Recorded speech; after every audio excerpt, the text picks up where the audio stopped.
Put your faith in the light.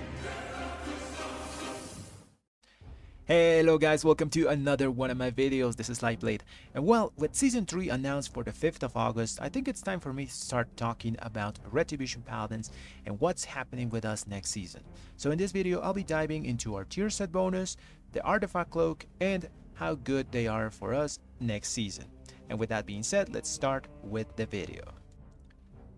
Okay guys, let's talk about our tier set bonuses. And yes, I said bonuses because this time Blizzard took a different approach and created a different tier set bonus for each one of our hero talents, which I think is great because this way they can just tweak and change anything to make both hero talents viable. Let's start with the Templar tier set bonus because it's the one I like the most. So our 2 set bonus reads the following. Your Imperial Hammer deals 20% increased critical strike damage, and critical strikes have a 50% chance to grant an additional stack of lights delivered. So that is a really powerful 2 set bonus, you know. It's incredibly powerful, especially for AoE situations, but it's also going to help in single target because we already crit so much as Retribution Paladins. I think in live servers we have 40% critical strike just unbuffed, and that doing 20% extra damage with Imperial Hammers is going to be crazy. The second part is just the cherry on the cake because it makes it so you have extra stacks of light's deliverance, meaning that you're going to be getting a bunch of extra hammers of light. You know, we're going to spam that as well. And well, the 4 set bonus just makes the first part go into overdrive. Let's read it. So Hammer of Light deals 35% increased damage to its primary target and strikes 3 additional secondary targets and can now be cast 1 more time after Wake of Ashes. Yes, like I said, this just makes the first part go into overdrive. Not only helps in priority damage with that 35% increased damage to its primary target, you know, on Hammers of Light that we're going to be spamming constantly. Now it's going to hit 3 additional things. So in total, Hammer of Light is going to hit 8 things because of light. Well, baseline Hammer of Light hits 1 target and 4 additional, so 5 plus 3 from the tier set bonus. Yes, you're going to be hitting 8 targets, making it really powerful in both single target and AoE. And just an extra cherry on top is that we can cast 2 Hammers of Light after Wake of Ashes, which is a bit clunky because the first one, obviously you're going to have Holy Power for it, but the second one, you do have to build with some builders, you know, get some extra Holy Power to use it. It's not a problem if you have the Divine Toll because you use, you go Wake of Ashes, Hammer of Light, Divine Toll, Hammer of Light, but if you don't have Divine Toll, you do have to build. So that's the only thing that's kind of annoying. This tier set is incredibly strong, but it has to be strong because they did a pretty strong nerf to Templar in the form of Divine Hammer. So they nerfed Divine Hammer, making it a 2-minute cooldown instead of a 1-minute cooldown, and they also nerfed the duration that we can have this on. Now it only gives you 0.3 extra seconds per Holy Power used instead of 0.5 seconds. So you're not going to keep this permanently like we used before, but it's still going to be an incredibly powerful cooldown for Templar. So yeah, I think with this 2-minute cooldown Divine Hammer, Templar is going to be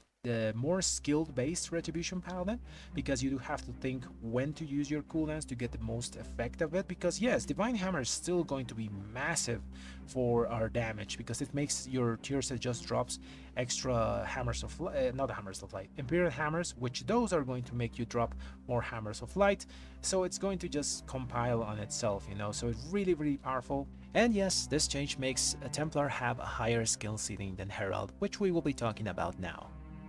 Okay guys, let's talk about Herald of the Sun tier set bonus. And well, the 2 set reads as follows. Downlight's healing and damage is increased by 30% and you gain Solar Wrath after Avenging Wrath fades, causing Sun's avatar's effect to linger for an additional 5 seconds. So this 2 set bonus is pretty strong. It makes it so Downlight does extra damage, which we all know that it hits single target and also AoE because it splashes around its target.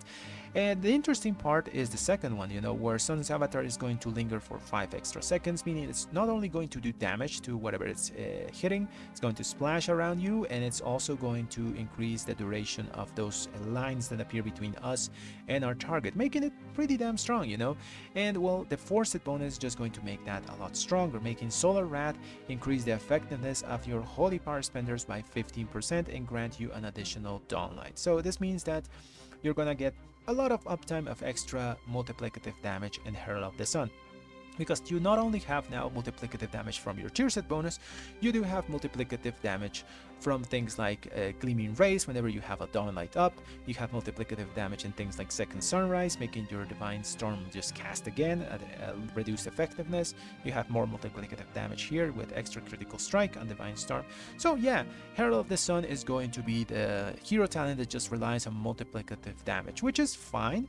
I think Herald of the Sun is going to be a lot simpler than Templar to play because you don't really have that extra cooldown that's really strong and synergizes with the kit. You just have your basic cooldowns, you know, Wake of Ashes 30-second cooldown and either Final Reckoning or Execution Sentence depending on what you're using. So I think Herald of the Sun is going to be the easier version of red to play, and Templar is going to be the one that has a bit more of a skill ceiling. Hopefully both of them can be tuned accordingly, you know, or at least be useful in different situations. Now let's go and talk about the new legendary Cloak. Okay guys, now to end the video, let's talk about the artifact Cloak and how good it's going to be for Retribution Paladins. So this is the Rashi Wraps, you know, it gives you primary stats, stamina, and you can actually customize what secondary stats you're going to be putting on it with the use of these handy gems that you can get. You know, you can put Mastery, Burst, Crit, or Haste on it, which is nice. It gives us some extra customization. Now the effect. Your harmful spells and abilities have a chance to focus latent energies around you, dealing arcane damage split between your target and nearby enemies. You know, enemies below 35% health take 20% additional damage. So this effect I think is you know, it's kind of whatever for us because we don't do versatility, we don't use a lot of it. Normally we're going to be having close to zero versatility to increase the damage of this, but we are going to be benefiting from this damage because we do stack a lot of critical strike.